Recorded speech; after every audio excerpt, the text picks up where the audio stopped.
Ya, jadi kalau bicara tentang the power of netizen plus 62 atau warganet plus 62 ini sebenarnya agresif atau responsif ya? Kita akan langsung membahasnya.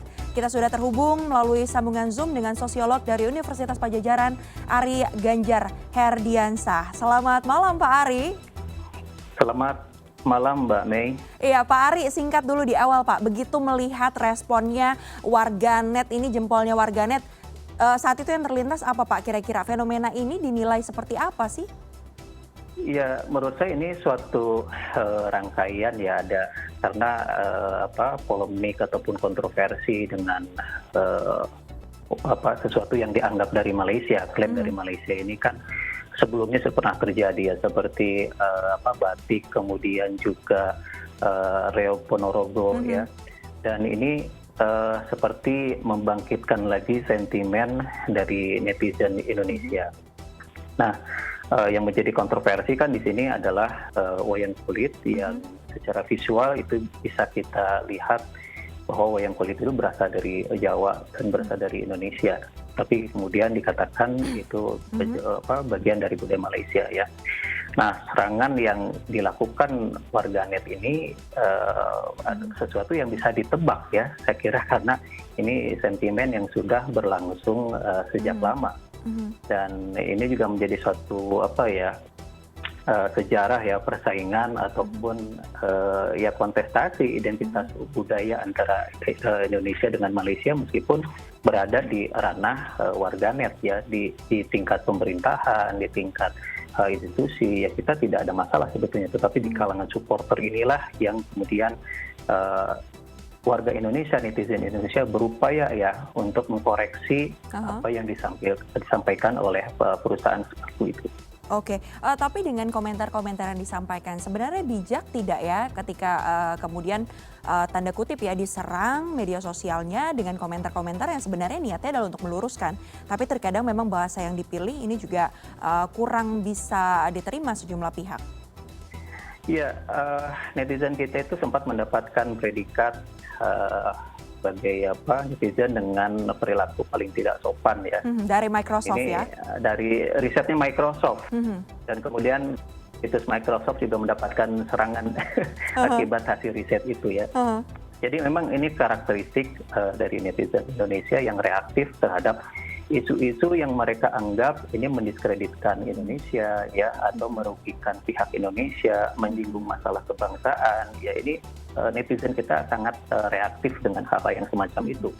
Belum lagi karakteristik netizen kita itu yang tenang untuk berkomentar ya, meskipun itu di situs-situs luar ya. Jadi netizen kita itu meramaikan juga wacana-wacana yang ada di situs luar. Jadi inilah yang barangkali ya ada sebagian atau mungkin banyak yang postingannya, komentarnya itu sadis atau sarkas ya, ataupun berani ya secara terbuka mengkritik, ataupun ya istilahnya mungkin cenderung kepada cyberbullying ya. Iya, beberapa kali kerap terjadi ya. Kasus ini beberapa telegram yang juga menyinggung keindonesiaan juga sempat menjadi sasaran amuk dari netizen Indonesia gitu. Jadi ya ini di satu sisi ya ini karakter yang kita sayangkan, apalagi kita mendapatkan predikat seperti itu ya. Tetapi dia di sisi lain juga kita melihat netizen Indonesia itu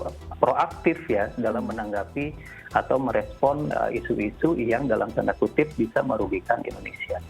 Karena kalau kita lihat seperti yang tadi kata Pak Ari ya, bahwa netizen Indonesia atau warganet plus 62 ini siap untuk pasang badan di media sosial begitu, di dunia maya ketika memang identitas dari Indonesia ini diganggu begitu ya Pak ya. Tapi kalau melihat kondisi ini sesuai dengan tulisan yang ada di hadapan kita ini, The Power of Warganet plus 62, sebenarnya itu lebih cenderung agresif ataukah responsif terhadap isu yang ada?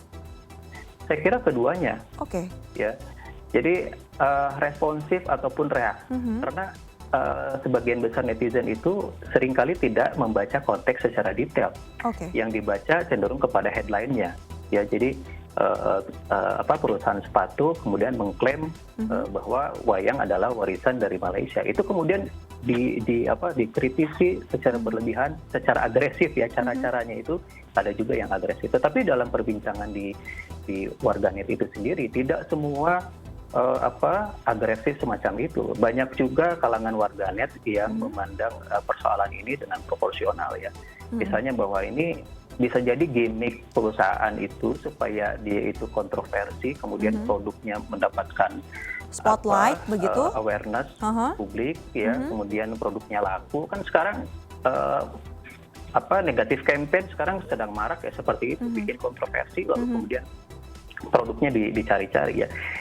Merek sepatu yang lain juga pernah melakukan itu ketika komponen komponen di dalam sepatunya itu menggunakan darah manusia kan, yang akhirnya di-ban oleh pemerintah Amerika, tetapi kemudian itu menjadi kolektor item.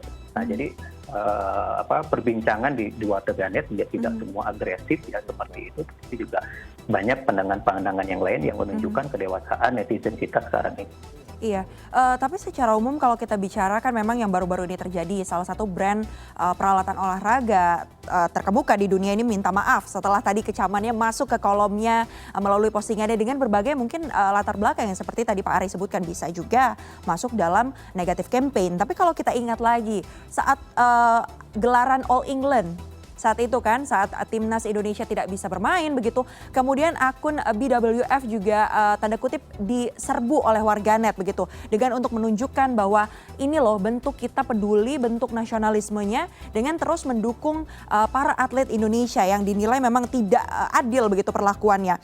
Ini beberapa kemudian kebijakan juga akhirnya disoroti, atau beberapa kasus-kasus ini disoroti setelah menjadi viral. Nah, kita bicara soal ini, berarti seberapa masif sih Pak, seberapa besar sih the power of warganet plus 62 ini dengan karakteristik yang mereka miliki? Ya, di satu sisi kita bisa menunjukkan satu kekuatan ya dengan karakter warganet kita itu kan solidaritas ya, terus kemudian juga bela negaranya juga tinggi, mereka aktif dalam membela isu-isu yang bisa merugikan Indonesia, yang menyinggung identitas kebangsaan kita ya. Nah, ada beberapa hal ya seperti yang terjadi di All England ya, pada akhirnya mereka menutup komen meskipun tidak mengubah keputusan ya. Jadi tidak selalu the power of netizen ini juga mengubah keputusan. Contohnya dalam banyak kasus-kasus isu-isu politik ya, meskipun itu viral, tetapi akhirnya keputusan politik itu tidak banyak berubah. Tetapi ada kalanya netizen ini juga bisa membuat satu perubahan ketika ini menjadi viral, kemudian dianggap ini penting ya oleh khalayak, kemudian mendapatkan multiply effect dari media-media mainstream, ya akhirnya mendapatkan perhatian dari pemerintah dan bisa mengubah keputusan. Tapi sekali lagi tidak semua ya isu ataupun keputusan ini serta-merta berubah dengan adanya tekanan-tekanan dari netizen. The power of warganet plus 62. Itu tadi beberapa contoh-contoh mungkin hal-hal positif ya yang bisa kemudian dibentuk atau terbentuk dengan adanya the power of warganet plus 62. Kita bicara soal karakter tadi, dikatakan bahwa riset dari Microsoft juga menyatakan bahwa warganet Indonesia ini yang paling tidak sopan begitu di dunia. Nah, dampak buruk apa sih yang sebenarnya menjadi kekhawatiran jika memang karakternya masih terus seperti ini? Apalagi banyak juga warganet yang tanda kutip ya Pak Ari bersembunyi di balik akun-akun palsu untuk menyampaikan komentarnya. Apa sih bom waktu yang harusnya kita hindari saat warganet ingin berkomentar? Iya, ini kan menunjukkan bahwa literasi digital kita itu termasuk rendah ya. Jadi etika dalam berinteraksi melalui media sosial, melalui internet itu terabaikan oleh banyak netizen di kita. Jadi netizen di kita itu memperlakukan gadget ya, internet itu seolah-olah mereka berinteraksi dengan gadget itu. Padahal sesungguhnya mereka itu sedang berinteraksi dengan manusia yang lain ya. Nah, bagaimana cara memindahkan etika dalam kehidupan sosial yang nyata ini ke dalam dunia maya? Ini yang menurut saya perlu untuk ditingkatkan yaitu melalui literasi digital ini. Dan dampak buruknya adalah bahwa kita tidak tidak peduli ya, rasa ketidakpedulian itu terutama dari masalah etika ya, kesopanan. Dan ini juga berdampak ke perilaku netizen dalam dunia nyata ya. Sekarang itu sudah umum ya, anak-anak misalnya memanggil orang tuanya dengan sebutan ya seperti kepada teman-temannya ya. Jadi nilai-nilai dalam keseharian kita juga menjadi ada perubahan ya.